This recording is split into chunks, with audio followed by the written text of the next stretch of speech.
maybe each of us, as we present our slides, will just give a kind of a mini bio. But the format that we thought we would do for tonight would be that, can you all hear me in the back? Do I have to? I've been told to kiss the microphone. It doesn't kiss back, though. So the format that we've decided on is that, and we drew straws for this, was that we are each going to present our work and show some images for about, I don't know, 5 or 7 or 8 minutes. And then, so that'll happen one, Elinor, Andrew, and then myself. And then the 3 of us will have some kind of a conversation, which hopefully will go in an interesting fashion, if the questions are good.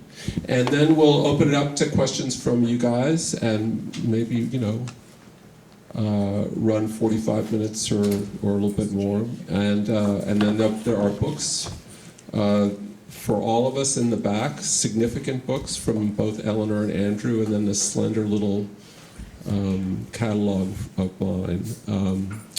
But I think we're all happy to do selling and merchandising and, or whatever.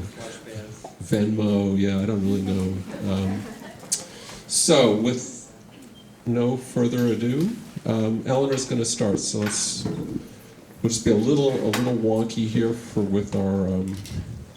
Let's just go to full screen. I think what we see here is what they see there. Okay. Thank you, Steel. Good to be here. Thank you, SBA. So I have 5 minutes to show you 30 years of work. Easy. So I'm just going to run through my work very quickly. I'm not going to talk much about it. And mainly show the images from Midlife, my recent book, my 4th book. So I started taking pictures when I was 15. I started with my mom. This is my first photograph of my mother. And through photographing my mom, I realized how much more I can see and the depth I can go to. And that eventually, photographing my mom and the rest of the family, I can draw from my own very personal, the deepest part of my life, in order to create work that is universal, in order to talk about universal themes, like motherhood, relationships, the family. I really believe this is my nipple and the hair from my nipple. It's not a disease, it's normal.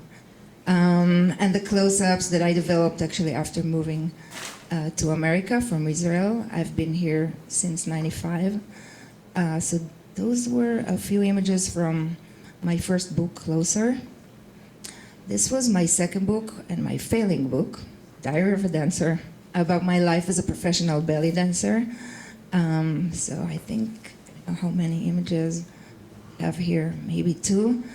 It was also autobiographical, but I think a little different, because as opposed to Closer, Mother, and Midlife, it wasn't, people didn't relate to it as much. It wasn't as universal. This is my 3rd book, about the first decade after having my twins, Eden and Emmanuel. And again, I was trying to talk about things that are in everybody's lives, but to the depth and the complexities, the beautiful and the ugly, the good and the bad.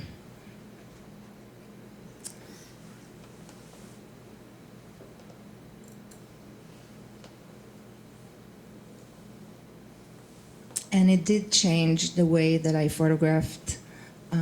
I had to think about my kids, so there was this moral issue of photographing them that I can talk about later. And also, I think it really connected me to America in a way, having 2 children that were born and raised here. Just child curiosity, guys. And the work is emotional, and it's warm. Some of it is, all of the work almost is shot, other than the early work, with strobes and with lighting. I wanted to show a little bit, and I don't know if we'll get to talk about it, from the editorial work that I'm doing, that especially in the last 12 or 13 years, I really developed my own niche of working in the same, photographing the same themes, not to the same depth as my own work. And photographing, as my husband called me, I'm the sensitive photographer, photographing families and people's relationships and moments that are not easy for people to always be exposed in. So that became the only thing that I do. I started 20-something years ago. I don't do fashion or beauty or celebrities. I photograph people, real stories. And this is Midlife, the work I'm going to talk about today.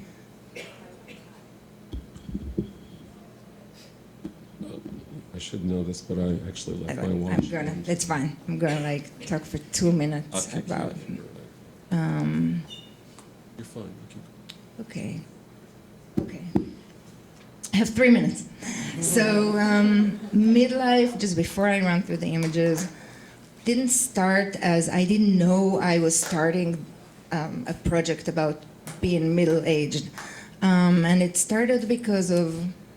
I was actually doing things that I felt, why am I doing blood paintings, extreme close-ups more than before? And eventually I realized, looking at my own work, that this is actually what I'm photographing. It's not that I'm suddenly doing this and this, it's all connected. So it was created in a different way than my other bodies of work. And it talks about aging and being in the middle of our lives. Being the middle generation between older parents and younger kids. Some of it is almost scientifical. Some of it is more like straight photography. This is one of the last time I dyed my hair. Pubic hair, white and black, young and old. And the blood paintings, which for me, again, when I did them, seemed like a very different thing, but they're kind of the emotional landscapes that are describing how I felt in those years and still feel. I don't know if the midlife thing is over. My mom, my dad, and even though my mom is healthy, it was interesting to begin to see how she needed us more and the vulnerability that came with her aging, how she is different as a grandma as opposed to as a mother to me, how much more softer and forgiving she is. At the same time, the kids that are creating some distance, they're becoming older, they have their own lives. This is my son and my father. And my mom and my daughter. So there is a lot of the older generation and the younger generation in the work. And my mom, as a grandma, more forgiving, want me to forgive my daughter, or criticizing my own motherhood. There's also talk about marriage and how it is after many years, and kind of going against the create a date night or try to just be as you were in your 20s, which I hate and refuse to do. I think there is a lot of beauty and challenges in being married for many years and raising kids together, living in New York together. Big challenge. And the red is still the blood paintings and an extreme close-up of, I think, a 46-year-old skin, me and my son, asking myself if it's still okay to hug him if I'm naked, my uterus, and maybe the most provocative image in the book that I photographed right after my hysterectomy. Mom is being crazy, my mom and I. The exercise that become sometimes in this age more desperate. And winter is a metaphor for death and kind of a morbid glass of wine at the end of the day. my mom and I marriage.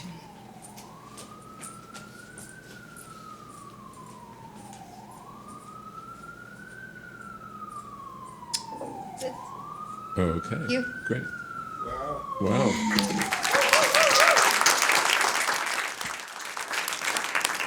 Thanks, Elinor.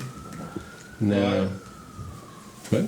You're up. Now. Oh my goodness, that's a hard act to follow. That's really remarkable work by. I mean, that's I think your best work ever. Well, we can get into it, but that's Let's really. end the talk here. Okay. Yeah. Amazed. I'm like, whoa. Okay. So now for something a little different. Where am I? Oh, here. Okay, yeah, we're gonna. Did we skip? I don't know where you. I haven't. You open it up? Am I? Did you? There we go. Yeah.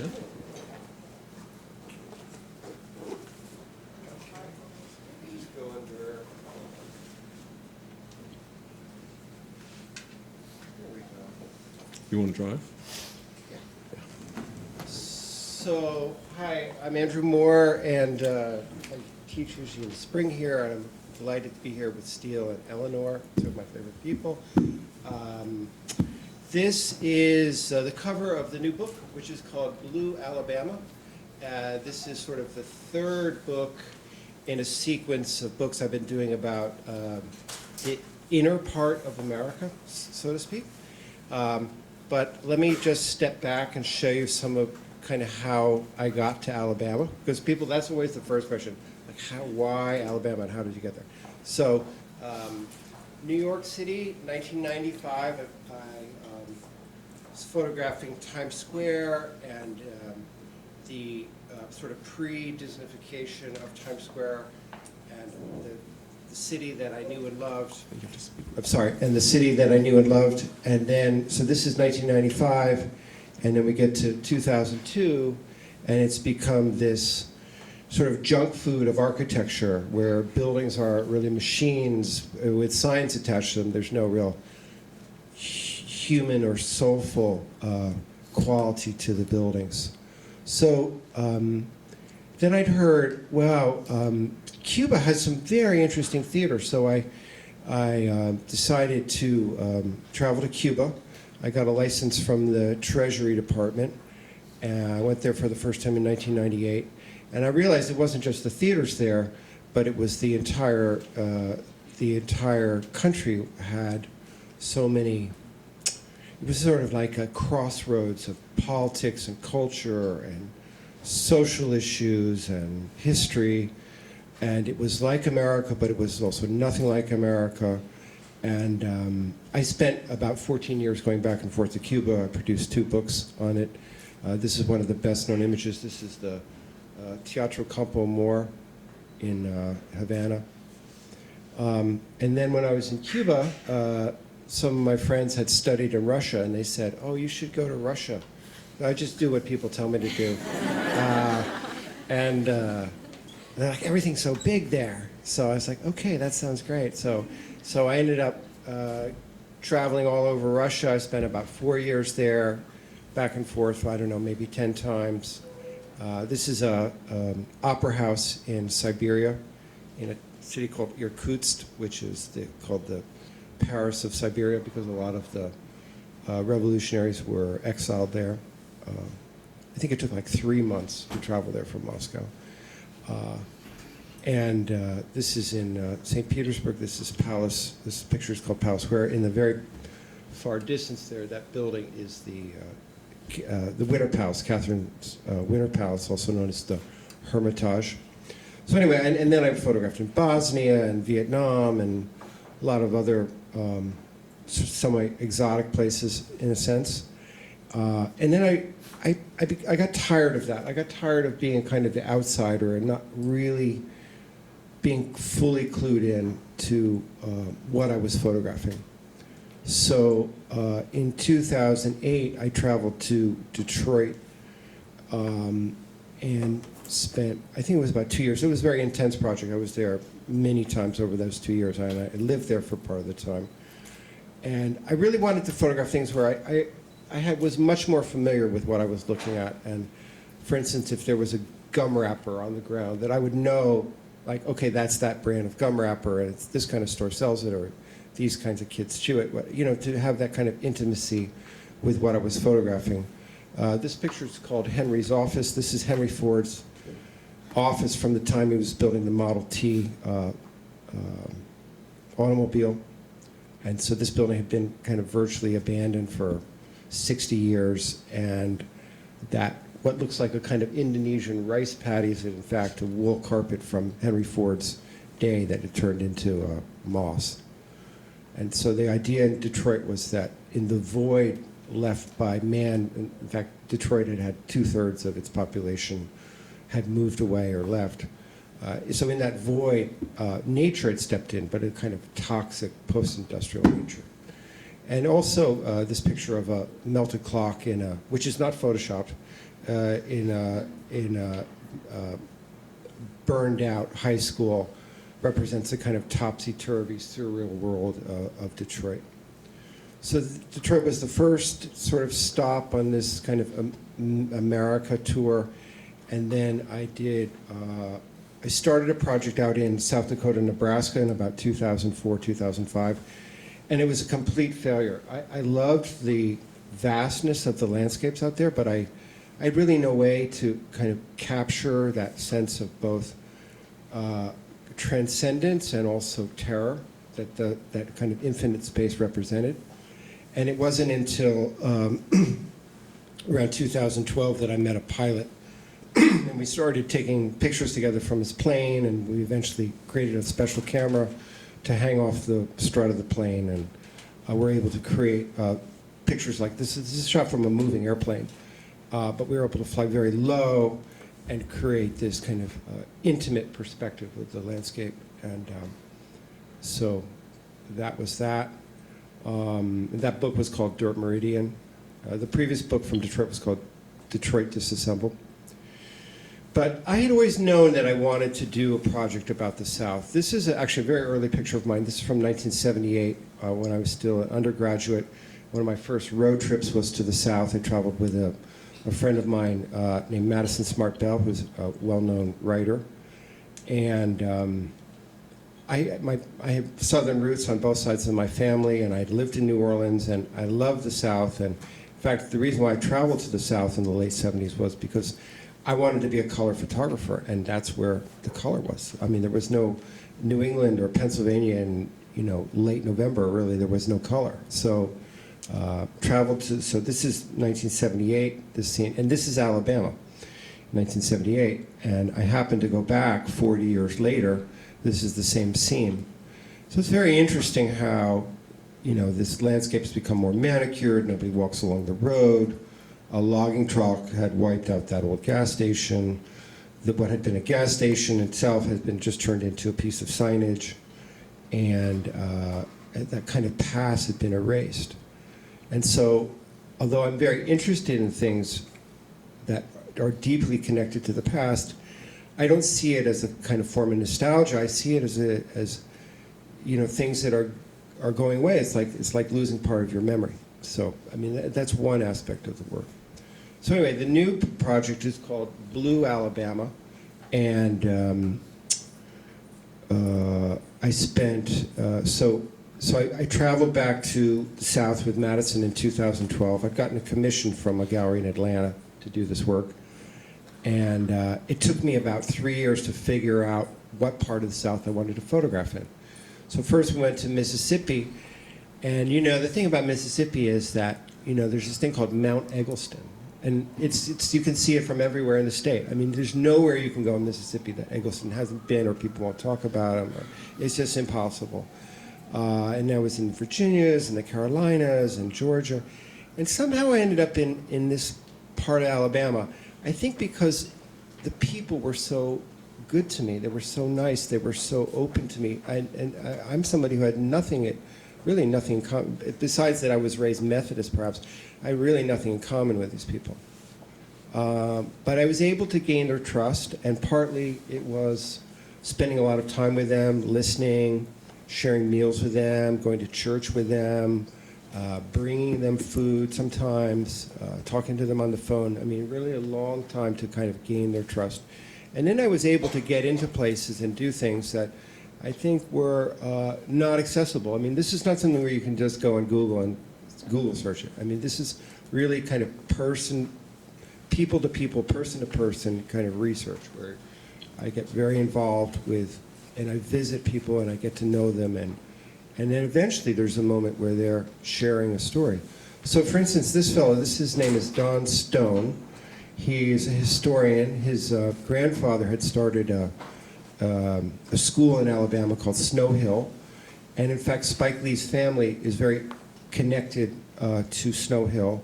It was a black rural school at a time when there were no schools for blacks in rural Alabama, and so it was a kind of spin-off of the Tuskegee Institute. Anyway, Don Stone wrote a book about it, and he also had tended this African-American graveyard which is at the highest point of Snow Hill. And so I took this picture, and I didn't realize until later, or someone told me that, you know, he died about 3 months ago, and his ashes were scattered in this graveyard. So, and I took this picture about a year ago. So I think he's here and he's contemplating, like, yeah, this is where I'm going to end up. This is where I'm going to be buried. Okay. I didn't even know that, though, when I took the picture. Sorry, speed up. Okay, so anyway, just run through. Maybe like just another minute or two, okay. Just to be so fair. I'm just going to run through the pictures. This is a woman named Pearlie's house, and this is Pearlie, who is fantastic. I talk to her on the phone every couple of weeks. She's like this country grandma I never knew. The book is also organized by themes, by colors. You have red clay, white cliffs, black soil, the black mud, famous for the black belt. There are details, patterns that are similar to other patterns, portraits of ministers, farm workers, interiors, interiors with people in them, signage. And so it's what I was trying to do ultimately is create a very multifaceted portrait of a place that's been very demonized in the media, and people think, oh, you know, Alabama's become a byword for everything bad about this country. And what I was really trying to do was present a much more nuanced, complex, and perhaps in some sense provocative portrait of a place that has been painted in very stereotypical tones. And this, which looks like some, and then you get to this next picture, and you see it's a dollhouse.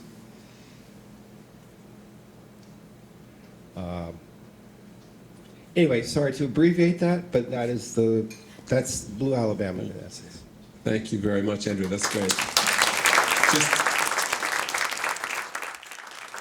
Just to say that Andrew's book, I mean, as all these, both these guys' books are going to be in the back, and in Andrew's book, there are little narratives for every image. So this sort of notion of these photographs as telling stories of the people and places that you see is sort of fleshed out in the book. Elinor's book, on the other hand, has a couple of essays, one by her and one by,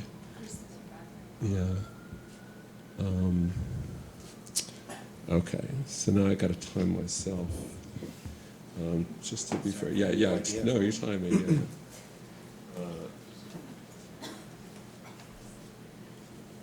10 minutes max, but 8 minutes for, something like that. But I'm hopefully going to be very fast. Where are we?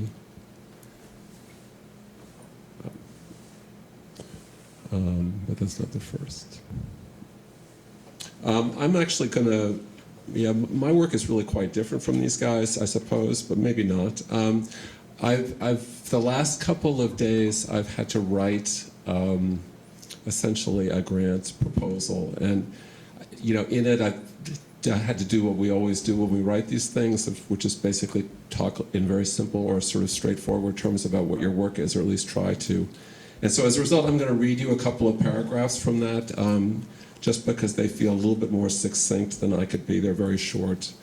My work in its many guises is about looking, about trying to get at the stories behind things. I believe photographs are complex visual objects that can be read as carefully as novels. Using simple amateur cameras and working often at night, I shoot moments of ordinary life when something strange, dark, or unexpected appears.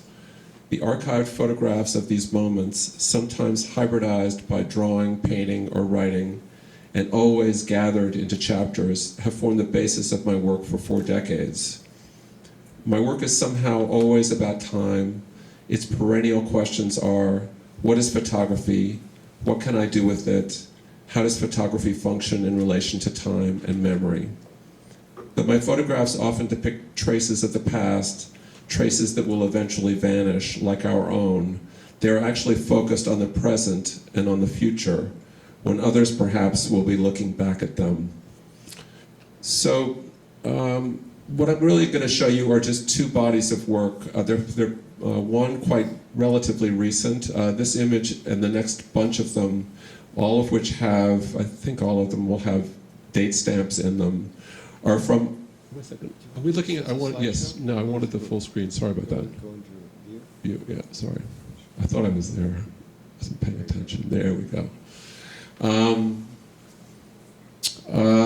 These images, they're from a series called Enlargements, and what they are blow-ups of photographs that I've taken kind of in the course of everyday life, you would say, over the past 40 years. And I'm beginning in, I think it was like 2016 or 2017, I went back to this archive and I made blow-ups of parts of those images, and this became a body of work called Enlargements.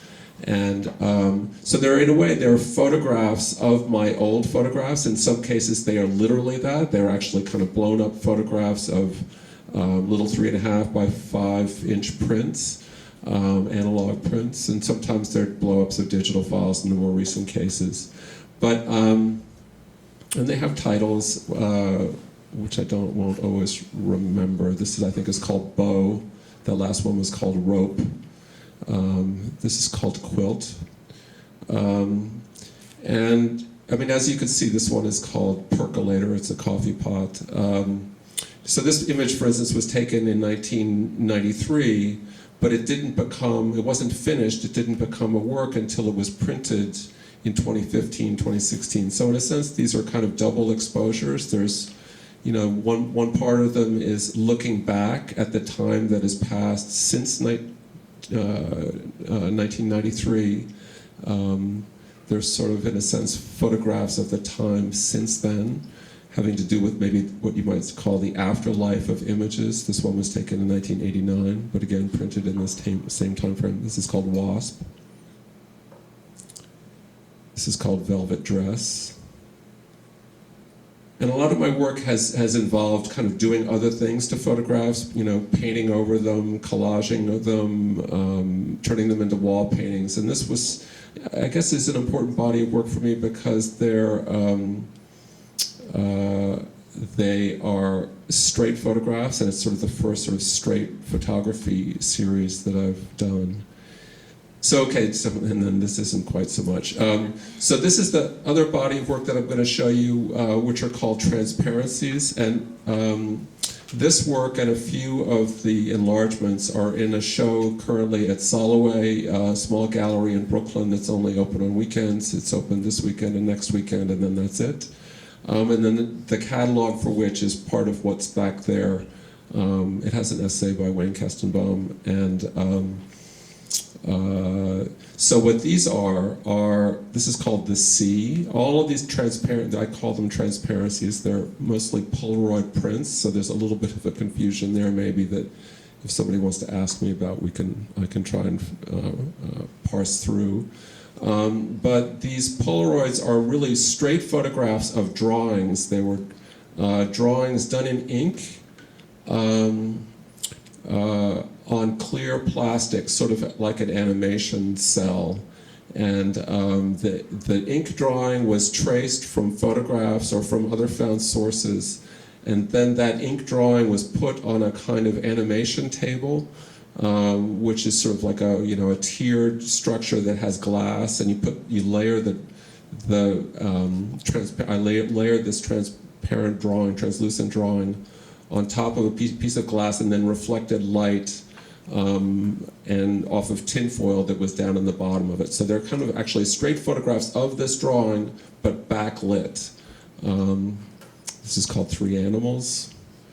All of these are very small. This is called Ghost Interior. They're sort of a set of sort of figures that you see kind of vaguely as negative shapes in the negative shape of a kind of domestic American interior of a house. This is called Navy Man. It's kind of a companion piece to this one, which is called Nurse. And again, I'm going to take the arrow out of there. These are, they're all derived pretty much from found family photographs and albums, sometimes from my own family, other cases not. I wasn't interested in them being specifically biographical. This is called Manuscript. And these were all done between 1986 and 1993. The prints are tiny. I mean, they were shot on a 4x5 with a 4x5 Polaroid back, so they're like 3.5 by 4.5 inches, little prints. Whereas the enlargements are in the Soloway show. This one, which is called Plaster, that's plaster at the bottom, are sometimes 5 by 60 by, so what, 5 by 6 feet or something like that, blown up. At other times, they're more modest, like 16 by 20 inch prints. Three houses. How am I doing time-wise? There used to be, there's a clock back there, but I can't see it. Oh, okay, I'm almost done. Okay, I'm going to wrap it up. This and the next image are, they're called lifespans. They're, again, as I said, they're derived from sort of found family photographs. This all happened to be the same person, so actually each shape is derived from a separate photograph. But it's the same person that you're seeing over the course of part of her life, anyway. Oops. This is another lifespan, somebody else, again, sort of top left to bottom right. This is called Bust on Plinth 1, Bust on Plinth 2, and again, in another enlargement image, this is called Figurines. This is called Apple Tree. It's actually based on an Aceh photograph, kind of famous Aceh photograph. This is called Novel. And this is the last one. Okay. Thank you.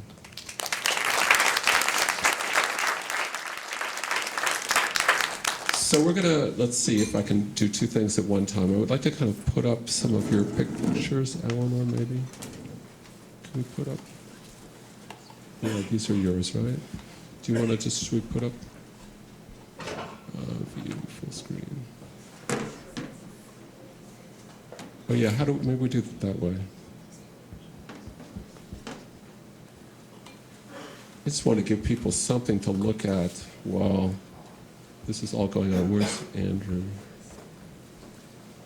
Sorry, we probably should have worked this out in advance. Do you want an iconic image? As a contact sheet?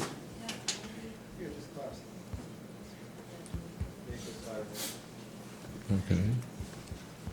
And I'm going to do a tiny one of these. Collapse this down. Okay. Do you want another image? Which one?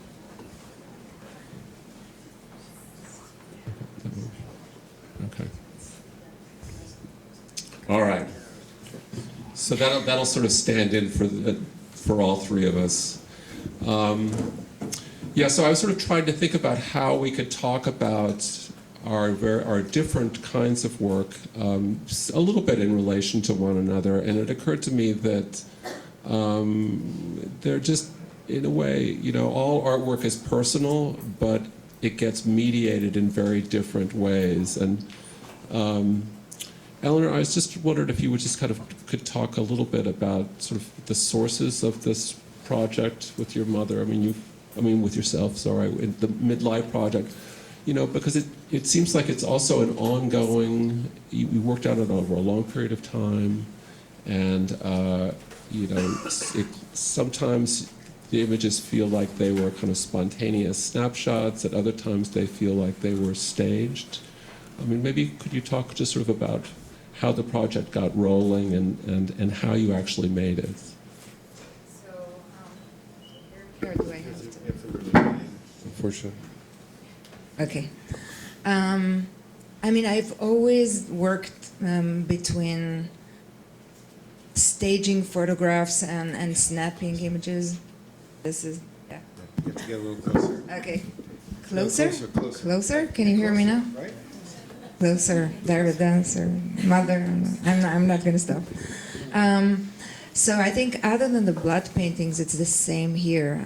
Some images, most of the images are lidded, but some images are snapshots, and some images are images I worked on and then maybe failed, but then or maybe something else happened. So it's all kind of in the range between complete snapshots to images that are carefully composed and lidded. And the blood paintings maybe are a little bit different, but I think once I realized, looking at the 3 generations and the blood and that I'm doing a midlife project, then I'm like, oh my God, now I have to find out about midlife, and I researched and I created a list that was a little ridiculous about things to photograph when you're doing a project about midlife. And then halfway through, I started working in a more methodical research kind of way and photographing things that I felt, and also talking to the people around me. The image that I took hugging my son, and it's titled, "Can I Still Hug My Son If I'm Naked?" was really a response to talking to a lot of the mothers around me, and they were saying, I think I have 2 years, and one was saying, I'm done, I can't hug him naked now, or I can't hug him if he's like, all those you have a deadline with your own children and daughters or sons about the sensuality that exists in motherhood. So some of the work was created as a result of those conversations. So is it more collaborative than your other, it seems like there's more people, in a sense, more, in both in a molecular level and a broader level, right? It is, yeah. It is more collaborative. I'm middle-aged. Yeah, I have to be more collaborative. It's part of. Thank you for understanding. Because the dancer book is more you, and there's people on the outside, but it's kind of your inner view of that. Right. And here it seems like you brought in more. Even threads. Mother was more the cocoon of motherhood, Right, especially. right. But here there is like my parents, my kids, and also the other people that I talked to and what they told me, men and women, about being in this age.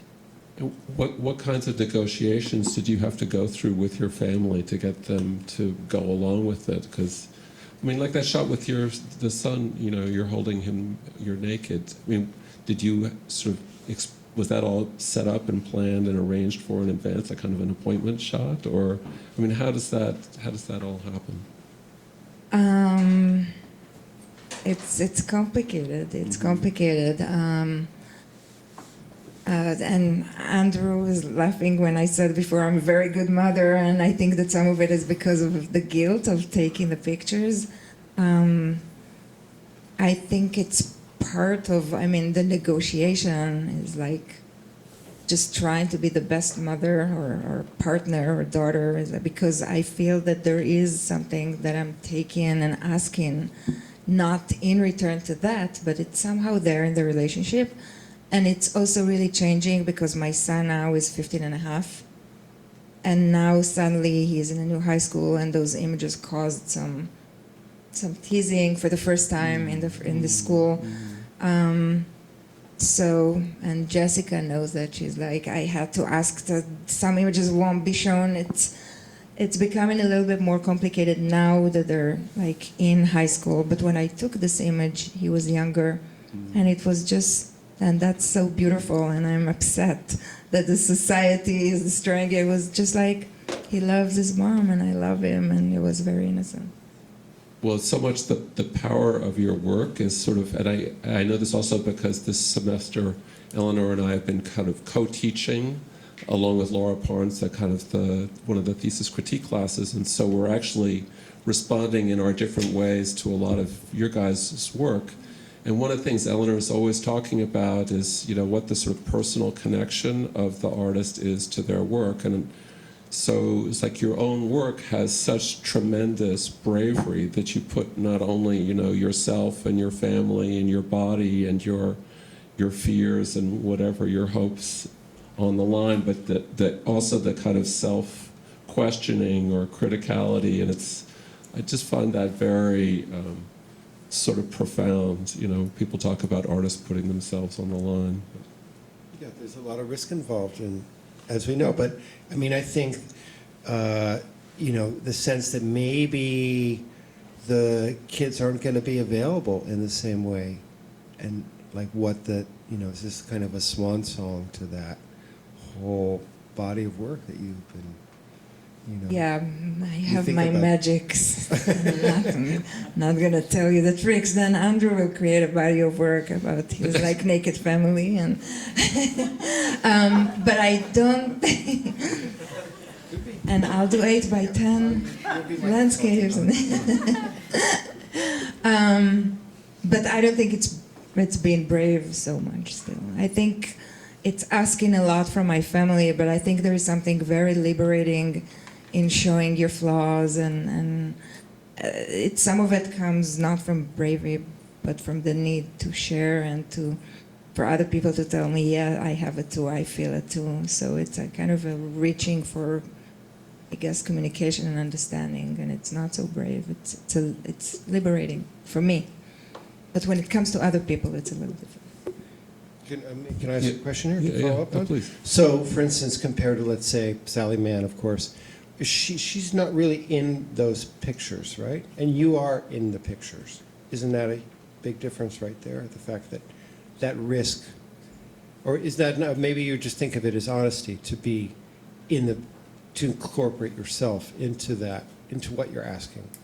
Like you wouldn't ask something unless you were willing to do it also. Is that part of it? I think Andre is asking it in such a beautiful question, like the way you're wording it. I just feel that the deepest I can go to is with myself, and I just can't do this kind of work to that level with anyone else. I show a lot of my children, my mom, But you're also part. You're. Yeah, you're in there as well. I'm the like. I think that's a big difference. And we somehow get implicated also, in we're there as viewers, I don't know, voyeurs. There's something always voyeuristic about photography, no matter what we're looking at. In a sense, even with Andrew's work, we're sharing his perspective and his involvement in the spaces that he's intensely preoccupied with at any given time. But, there are choices about what to, where to turn our gaze, and I actually feel, I don't know if I could have go to a place like Alabama and photograph and knock on strangers' door. For me, this feels like crazy. It's a little crazy, yeah. But I like it. I like that kind of immersing myself in other people's worlds. People don't even really ask anything. Most people really want to be listened to. They want to be recognized. They want to be valued. They want to be someone to hear their story. And I think I'm a pretty good vessel for that. Like I'm very receptive and make people feel good, and I'm enthusiastic about very ordinary things, and I feel. And it's not insincere. I genuinely am interested. So, but for me, it's exciting because for me, I'm like crossing a threshold into another world, and that's what excites me to enter a whole other world that I really have nothing at the beginning, nothing in common with. And the interesting thing about the Blue Alabama book is that, I think. Shown it to a lot of people, and they think it's beautiful, but they're not sure what it's all about. But the people at Alabama, and especially the people that were involved, they love this book because they feel it's them, it's real, it's like their world. So for me, that's the greatest And it's is honor. it That, how much? I mean, this is even The- more important for you. yeah, much more that important. They I feel mean, that it's more important. it's more. That's like if I've created something that they recognize as real, I don't know how I could do any better. Like, but this seems very exotic to most people in this room, like the world, the crazy world of Alabama. Right. Seems like But very far away. I mean, it's tremendously humanizing too. I mean, I somehow feel like you're operating as a historian, or is that, or maybe perhaps alongside. Maybe this is a little bit like the, Maybe sort of the historian, first draft.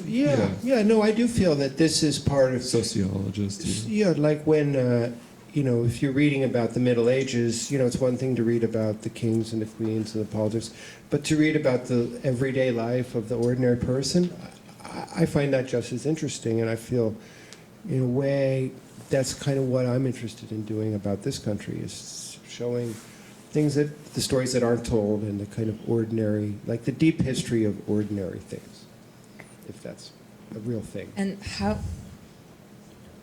different it is for you to do a portrait as opposed to a landscape? Well, in this particular project, there are many more portraits, which is new for me, Right. but I felt compelled to do it because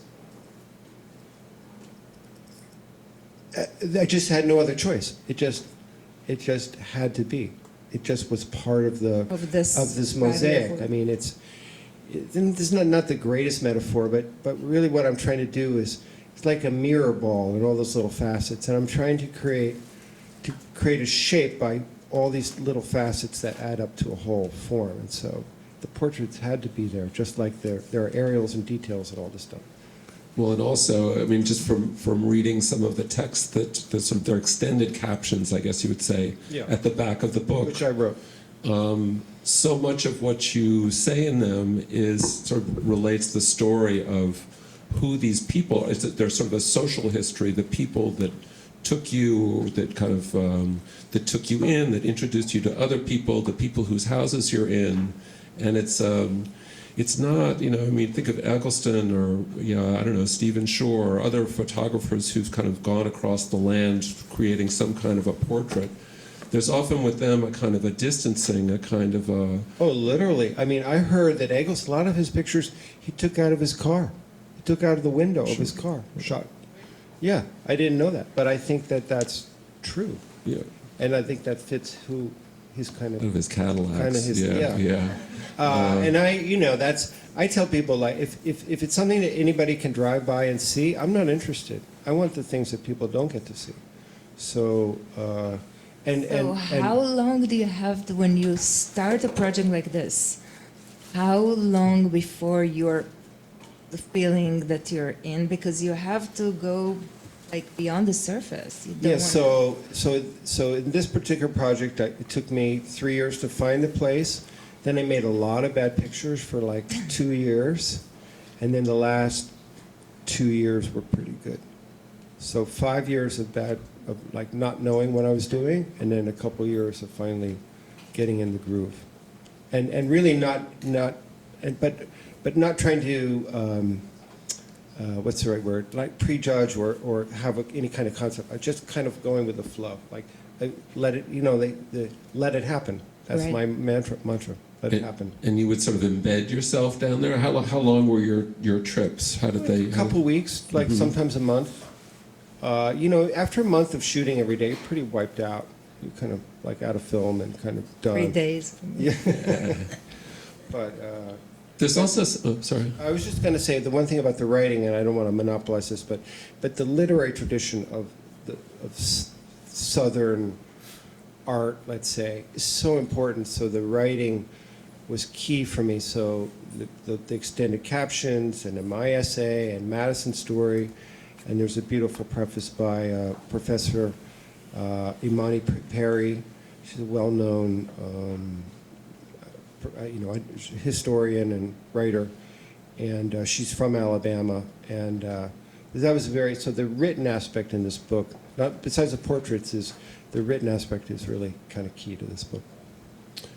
There's one other theme that I somehow just comes up when I think about both of your works, which is that they have to do, in a sense, with history and or maybe with realities or periods of time that are evanescent, that are going away. And I think of the very close sort of family history that Elinor is dealing with, or in Andrew's case, I mean, a lot of these buildings and scenes and people, I don't know, I mean, there are older people in these pictures, but there are places and buildings that are... Most of it's gone. Yeah, a lot of it's gone.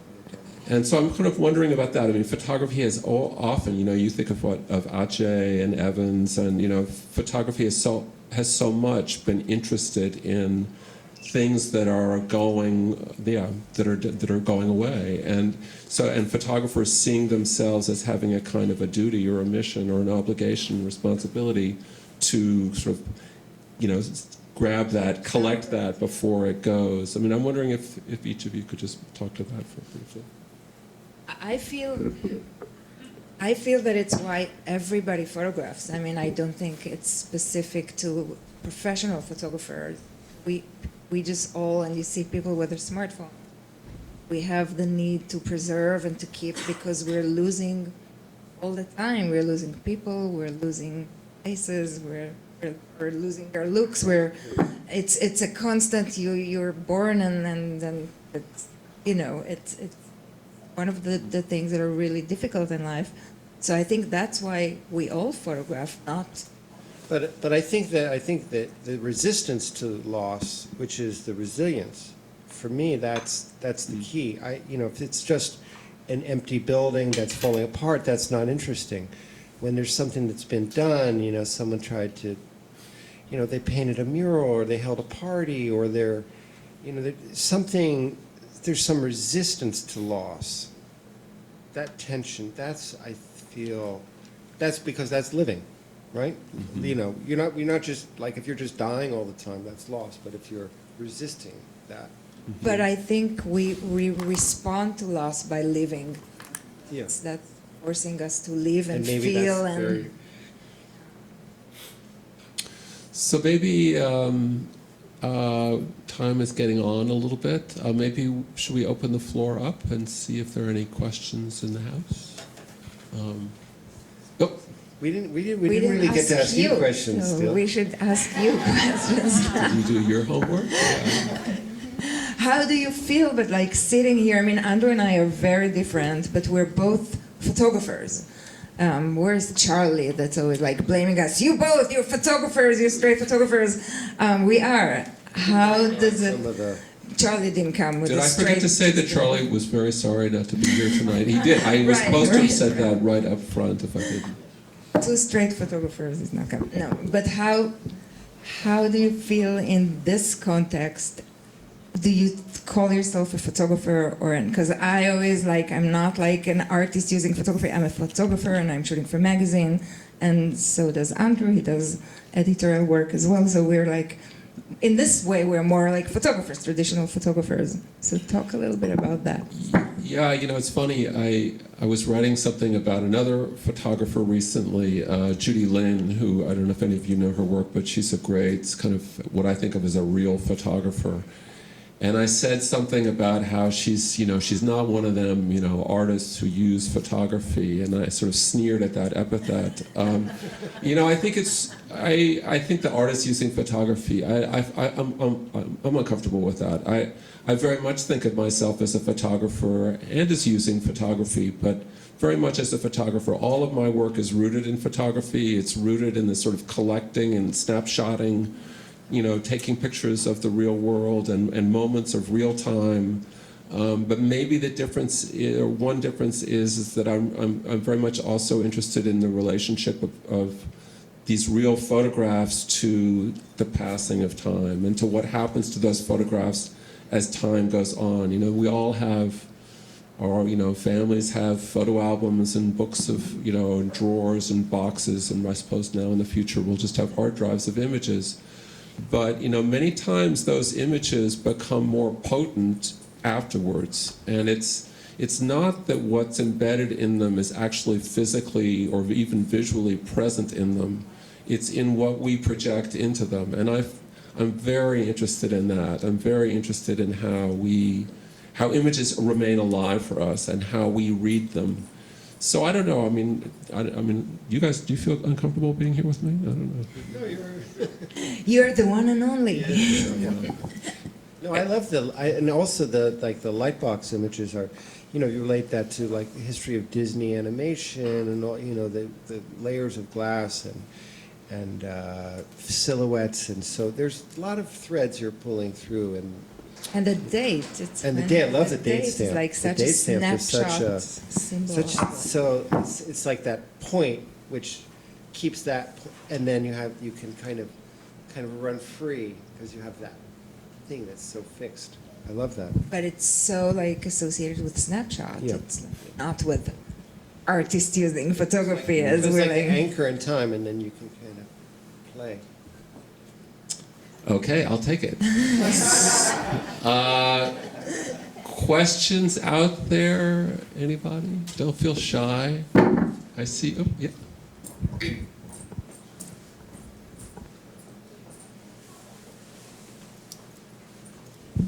There's a question for Elinor. I enjoyed all of your work, first I'd like to say, but if you could talk about how long your project was, Midlife, and also a little more about the blood paintings and how you made those. The project was 7 years, and the blood paintings are a combination of menstrual blood, gum surgery blood, teeth pulling blood, and then after my surgery I ran out of blood, and I had a student that was a doctor, ER, and he taught me to to draw my own blood. So after the class, the students were like, "You guys are crazy," and he was like, "I got the gear," and we were like, so some of the blood is this, and then I would just lead it with 2 strobes and make the really close up. I would just put the blood, and but the really close up, those are not Jackson Pollock. I'm committing suicide. Like. But is it on water or paper, or what's the blood on? Paper. On paper. Paper, yes.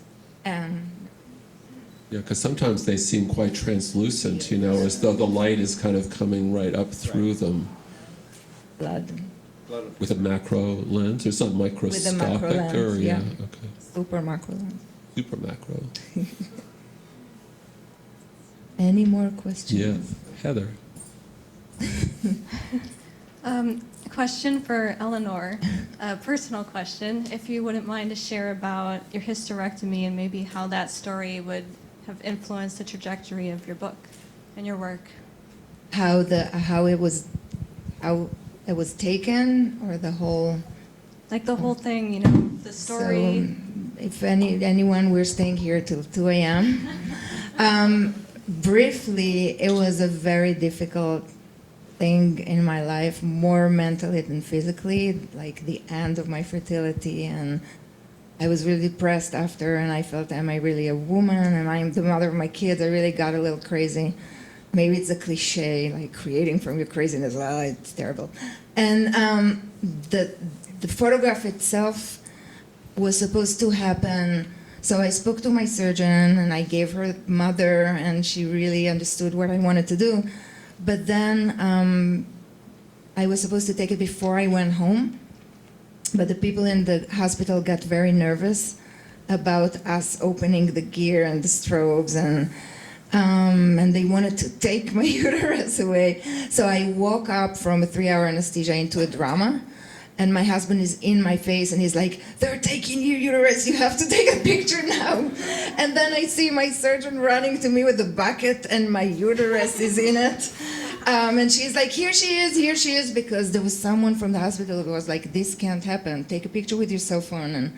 And she ran, and she put my uterus there, and around put the strobes, and I was nauseous and feeling terrible, but I took a few pictures. It was a very difficult moment for me, even for me. Usually photography is therapeutic. That was maybe too much, even for someone as, I don't know what am I, narcissistic or whatever.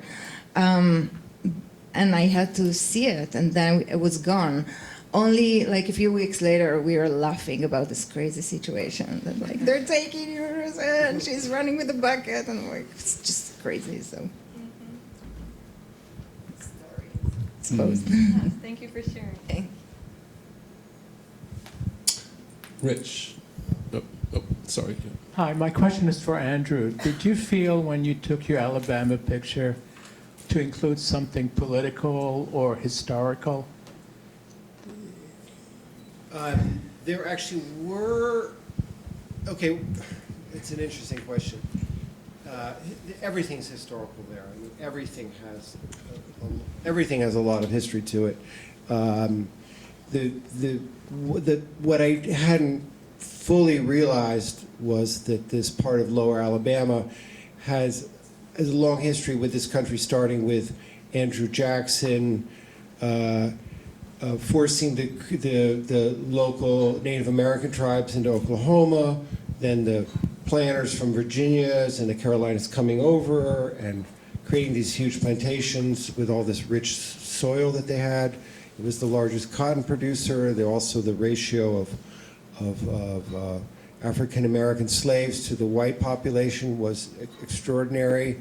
And then after the Civil War and the troops left for Reconstruction, it suffered the worst of Jim Crow because of this disparity of the population and the whites wanting to hold on to power, and so all the blacks were disenfranchised.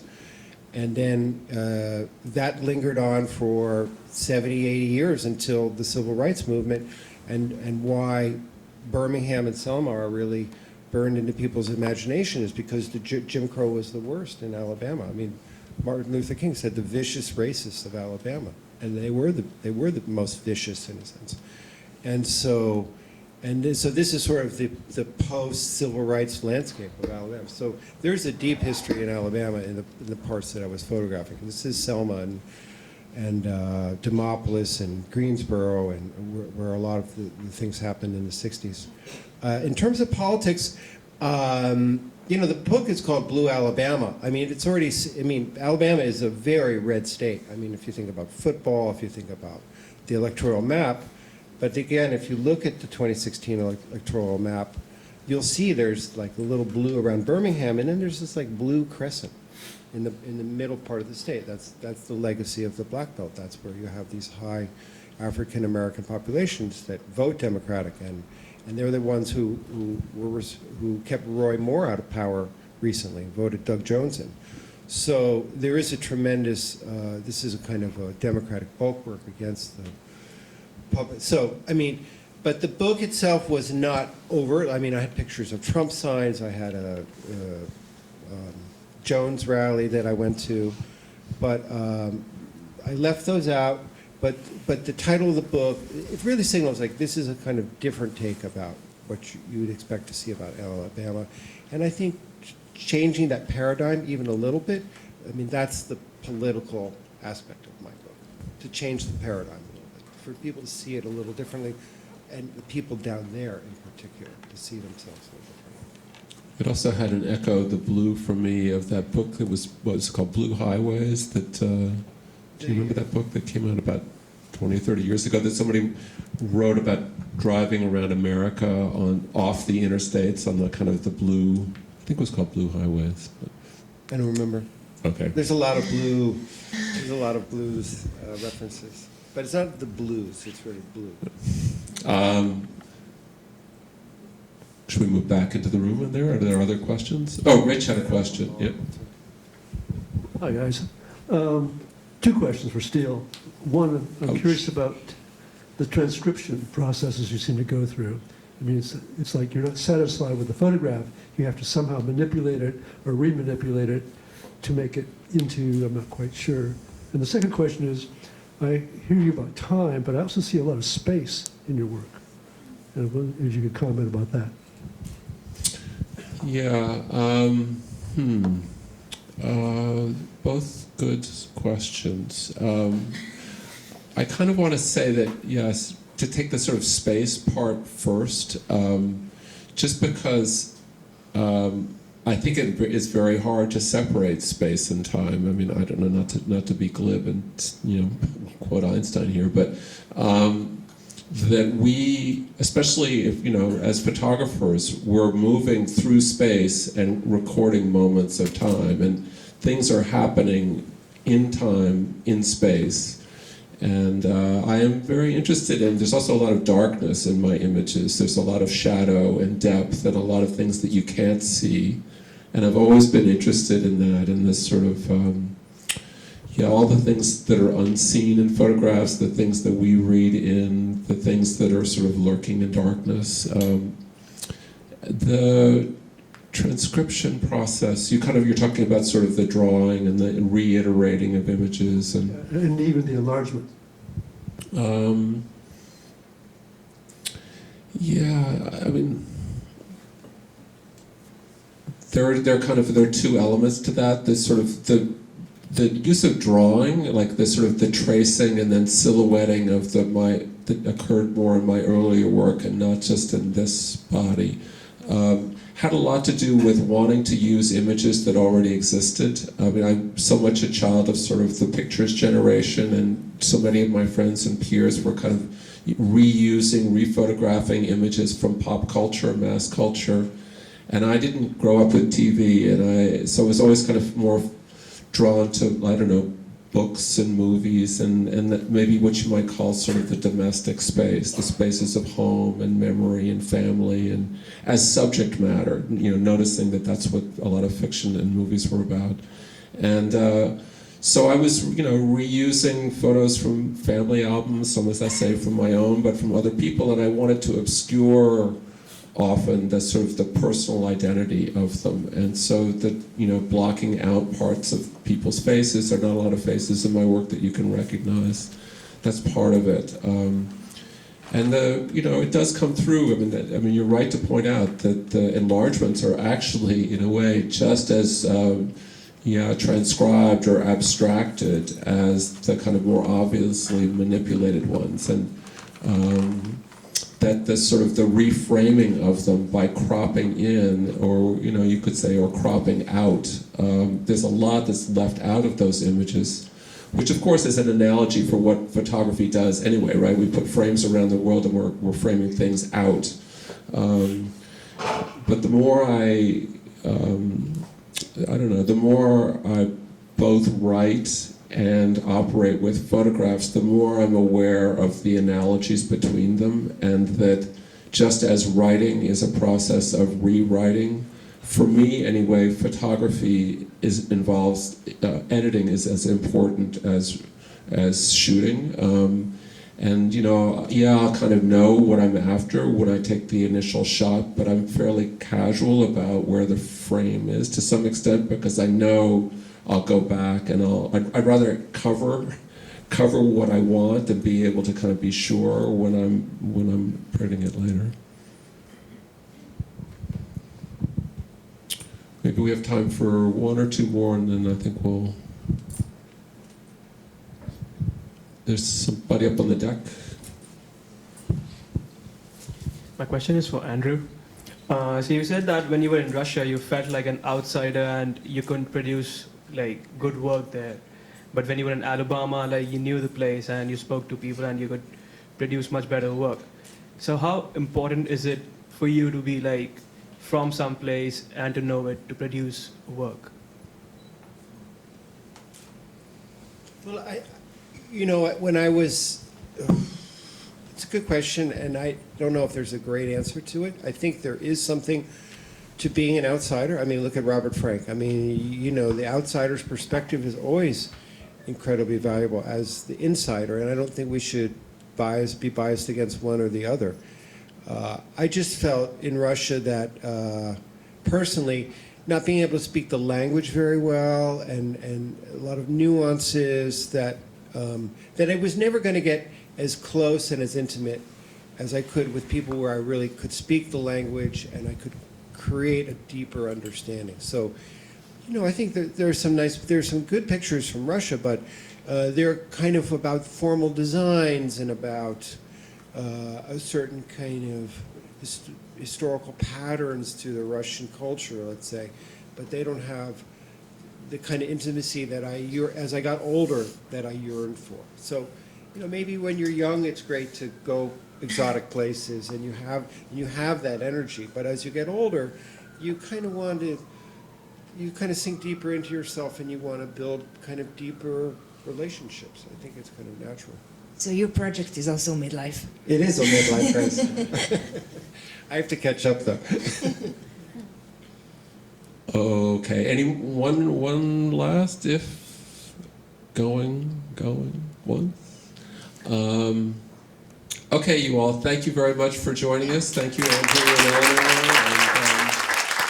And, there are books in the back, and I think we'll all wander back there.